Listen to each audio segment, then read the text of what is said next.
Bienvenue à vous sur la chaîne Pause Matinale, heureux d'être de nouveau avec vous et de pouvoir continuer cette thématique à la découverte du livre des Proverbes. Aujourd'hui, je vous propose que nous puissions lire ensemble le chapitre 17, verset 22. Un cœur joyeux est un bon remède, mais un esprit abattu dessèche les eaux. J'aimerais démarrer ces temps en vous posant quelques questions. Tout d'abord, quel est votre tempérament ? Êtes-vous quelqu'un, une personne qui a un tempérament de victoire? Êtes-vous une personne qui a un tempérament fougueux? Êtes-vous une personne qui se laisse vite peut-être abattre par la difficulté? Deuxième question, êtes-vous quelqu'un qui par nature est plus optimiste ou pessimiste? Êtes-vous quelqu'un qui allez voir le verre à moitié plein ou est-ce que vous êtes une personne qui allez voir le verre à moitié vide? Et savez-vous que nous aurons tout au long de notre vie, tout au long de notre parcours et même en tant qu'enfants de Dieu, nous aurons tout au long de notre vie de foi à lutter contre notre tempérament, contre notre mentalité, à lutter contre le tempérament qui bien entendu a cette, fâcheuse tendance à nous tirer vers le bas et non nous tirer vers le haut.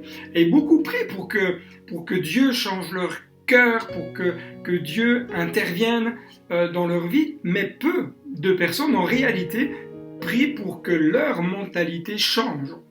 Prier pour cela nous conduit à reconnaître tout d'abord nos faiblesses. Ça nous amène à reconnaître que peut-être que dans certains domaines de notre vie naturelle, mais également dans la vie spirituelle, nous avons peut-être beaucoup plus de difficultés que d'autres. Mais que nous savons qu'avec l'aide de Dieu, avec la grâce de Dieu, nous aurons les moyens et la force de pouvoir aller de l'avant. Même si Jésus, lui, a remporté le plus grand des combats, même si Jésus a remporté la plus grande des victoires, nous aurons néanmoins tout au long de notre vie à lutter, à persévérer contre notre vieille nature. Alors, on connaît bien cet adage, chasse le naturel et il revient au galop. Ça montre bien que nous aurons en tout cas à faire des efforts tout au long de notre vie contre cette vieille nature qui veut parfois revendiquer ses droits.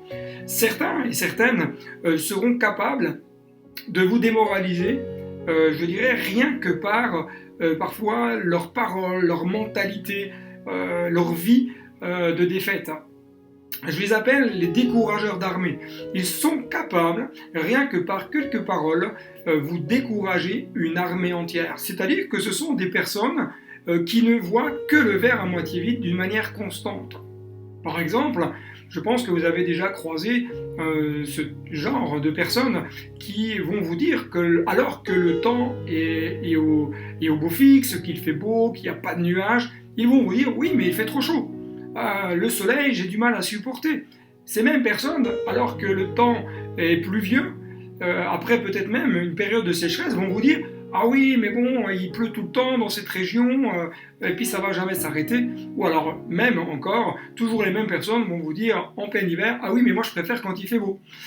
Ces personnes-là vont à un moment donné dans votre vie, même involontairement, venir impacter, venir vous tirer vers le bas. Seulement, nous devons nous rappeler, et ce qui est important de noter dans la vie de chaque jour, c'est que nos paroles nous lient. Nos paroles vont avoir un impact dans notre vie naturelle, mais également dans notre vie spirituelle. Plus je me plains de mes difficultés, plus mes difficultés seront difficiles à vaincre. Plus je me plains de mes faiblesses, plus j'aurai du mal à voir en Dieu la victoire. Plus je me plains de temps de souffrance, de temps de lutte, plus je vivrai ces moments avec beaucoup plus de difficultés. La Bible nous invite à avoir un langage différent. La Bible nous invite non pas à lutter avec nos raisonnements, non pas à lutter avec des capacités intellectuelles, mais la Bible nous invite à lutter avec Dieu et pour Dieu. Elle nous invite à lutter avec l'aide de son esprit et non pas sans son esprit. La Bible nous invite à lutter avec l'esprit contre toute pensée qui peut nous amener à vivre dans une vie de défaite. à lutter contre toute pensée qui peuvent venir détruire même les projets et les rêves de Dieu dans notre vie. J'aimerais te dire tout d'abord ceci. Commence à te réjouir. Commencer à se réjouir, ce n'est pas simplement des pensées positives. Mais commencer à se réjouir, c'est commencer à prendre une position en Dieu, en le louant, en l'adorant, en louant Dieu pour sa majesté, en louant Dieu pour les merveilles qu'il a fait, en louant Dieu pour la création. Commence à louer Dieu pour les miracles qu'il a fait hier. Mais loue Dieu aussi pour les miracles qu'il fait aujourd'hui et loue Dieu pour les miracles qu'il fera demain. Commence à te réjouir. Je crois que nous sommes tous appelés à vivre la joie dans le Seigneur. Nous sommes tous appelés à être des véhiculateurs de joie. D'ailleurs, Paul va dire dans l'Épître aux Philippiens, chapitre 4, verset 4, « Réjouissez-vous toujours dans le Seigneur, je le répète, réjouissez-vous ». Il s'agit bien ici d'une démarche et d'une prise de position personnelle si nous voulons voir notre cœur vivre la véritable joie dans le Seigneur. Commence à déclarer la gloire de Dieu et tu verras la joie du Seigneur venir envahir ton être et envahir ton âme. Et comme le dit la parole de Dieu, la joie du Seigneur est ma force. Deuxièmement, j'aimerais te dire que tu es invité à combattre contre les pensées négatives. Alors, lorsque surgit une pensée négative, lorsque surgit une pensée qui va t'amener à voir les choses de la mauvaise manière, ou des pensées qui vont te tirer vers le bas, qui vont t'amener à sombrer, je t'inviterai simplement à peut-être mettre en œuvre plusieurs choses. Tout d'abord, commence à louer Dieu.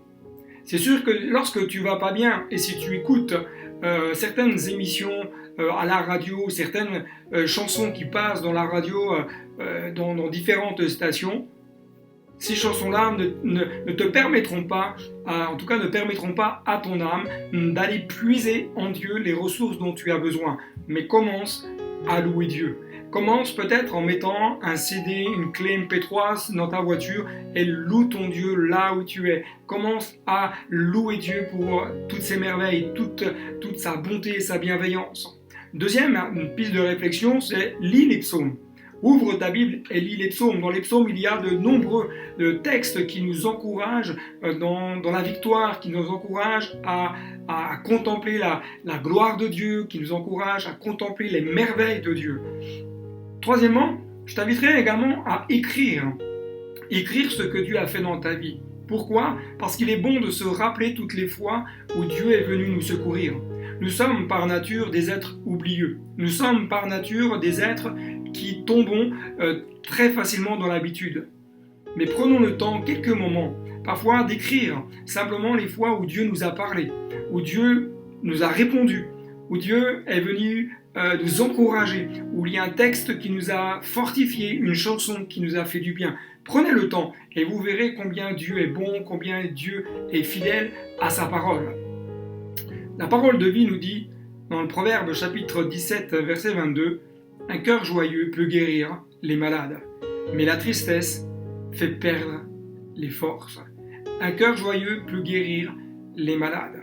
Alors je te dirais, mon ami, ne laisse jamais et ne laisse plus la tristesse venir prendre le dessus dans ta vie. Parce que lorsque la tristesse vient, notre corps physique en est affecté. Lorsque la tristesse vient, notre être émotionnel en est affecté. Mais lorsqu'il y a la joie, tout notre être, corps, âme, esprit, va s'en trouver fortifié. Reste dans la joie et que Dieu te bénisse. Et à très bientôt sur Pause Matinale.